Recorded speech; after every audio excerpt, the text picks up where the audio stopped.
तो चलिए इस कहानी के दूसरे हिस्से में चलते हैं, और अगर आपने पहला भाग नहीं देखा है तो बस इतना जान लीजिए कि असली खौफ की परछाई अब और भी लंबी होने वाली है। ये शब्द गांव वालों के मुंह से निकले थे जब उन्हें जंगल में वो चीज मिली जो पत्रकार आरफ पीछे छोड़ गया था। पर सवाल ये है, क्या वो वाकई आरफ की निशानी थी या किसी और की?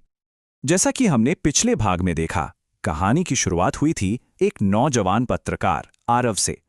वो एक पुराने दबे हुए रहस्य की तलाश में उस घने जंगल में अकेला ही चला गया था। पर आरव कभी वापस नहीं लौटा। गांव वालों ने उसे हर जगह ढूंढा, हर कोने में खोजा, लेकिन उसका कोई भी निशान नहीं मिला। वो जैसे हवा में ही कहीं गायब हो गया था, सिवाय एक चीज के, उसका वीडियो कैमरा जो कीचड़ में सना हुआ पड़ा मिला। और शायद कहानी का सबसे डरावना हिस्सा इसी कैमरे के अंदर ही कैद था। तो जब पुलिस ने उस कैमरे को ऑन किया ना, तो जो फुटेज सामने आई उसने वहां मौजूद हर किसी के होश उड़ा दिए। वीडियो की शुरुआत में तो आप जानते हैं, सब कुछ बिल्कुल ठीक लग रहा था। आरव बस जंगल की खूबसूरती को रिकॉर्ड कर रहा था। ऊंचे ऊंचे पेड़, वो शांत माहौल, सब कुछ एकदम नॉर्मल था। और फिर अचानक से वीडियो बंद हो गया। स्क्रीन पूरी तरह से काली पड़ गई। एक पल के लिए तो ऐसा लगा कि शायद बैटरी खत्म हो गई होगी, लेकिन सच तो कुछ और ही था। उस गहरे खामोश अंधेरे में से एक फुसफुसाहट सुनाई दी, एक बहुत ही ठंडी कांपती हुई आवाज जो कह रही थी, एक और। ये आवाज आखिर थी किसकी? और फिर वीडियो दोबारा शुरू हुआ, लेकिन अब कैमरा आरव के हाथ में नहीं था। ऐसा लग रहा था जैसे कोई और, या कहें कि कुछ और अब रिकॉर्डिंग कर रहा था। और कैमरा जिसकी तरफ घूमा वो कोई और नहीं, आरव ही था। वो जंगल के ठीक बीचों बीच खड़ा था, एकदम शांत और स्थिर। अजीब बात यह थी कि वो भाग नहीं रहा था, ना ही उसके चेहरे पर डर का कोई निशान था। और फिर वो खौफनाक मंजर दिखा।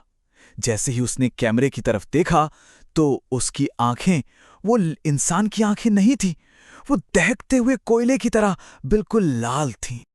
पर कहानी यहां खत्म नहीं हुई, बल्कि अब जंगल का वो साया गांव तक पहुंचने वाला था। ठीक उसी रात जब पूरा गांव सो रहा था, एक घर के दरवाजे पर दस्तक हुई। और दरवाजा खोलने पर सामने कौन खड़ा था? आरव। चेहरा पीला पड़ा हुआ, नजरें झुकी हुईं। उसने बहुत ही धीमी, एक बेजान सी आवाज में सिर्फ एक बात कही, मुझे अंदर आने दो।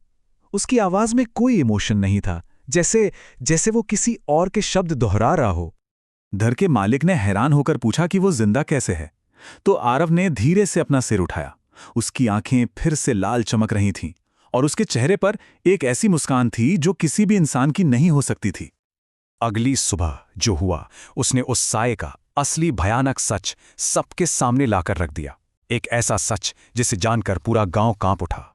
अगली सुबह जिस आदमी के घर आरव आया था, वो गायब हो चुका था। उसके घर में बस कीचड़ से सने पैरों के निशान थे जो सीधा जंगल की तरफ जा रहे थे। अब गांव वालों को उस चीज का खौफनाक सच समझ आ चुका था। पहला, वो किसी भी इंसानी शरीर पर कब्जा कर सकती है। दूसरा, वो अपनी उन लाल आंखों से शिकार करती है, बस एक नजर से। और तीसरा, जिसका वो शिकार करती है वो भी उसी का एक हिस्सा बन जाता है। और अब हम कहानी के उस हिस्से पर आते हैं जो आज भी उस गांव की हकीकत है। ये एक चेतावनी है जो हर किसी के लिए है। आज भी अगर कोई उस गांव में जाए तो पहली नजर में सब कुछ एकदम सामान्य लगेगा। लोग अपने काम कर रहे हैं, बच्चे खेल रहे हैं, मतलब दिन के उजाले में कुछ भी अजीब नहीं लगता। लेकिन जैसे ही सूरज ढलता है, एक भयानक बदलाव आता है। गांव के कुछ लोगों की आंखें लाल हो जाती हैं। वो अब वो नहीं रहते जो दिन में दिखते हैं। और क्या पता, उनमें से कोई किसी दरवाजे पर दस्तक दे और वही सर्द, बेजान शब्द दोहराए जो कभी आरव ने कहे थे, मुझे अंदर आने दो। ये कहानी बस एक चेतावनी देती है कि अगर कभी कोई अजनबी रात में दरवाजे पर आए और अंदर आने की इजाजत मांगे, तो चाहे कुछ भी हो जाए, भूलकर भी उसकी आंखों में मत झांकना। क्योंकि ये सवाल हमेशा बना रहेगा कि जो दरवाजे के उस पार खड़ा है, क्या वो वाकई में एक इंसान है, या फिर जंगल का वो साया है जो एक नए शिकार की तलाश में है।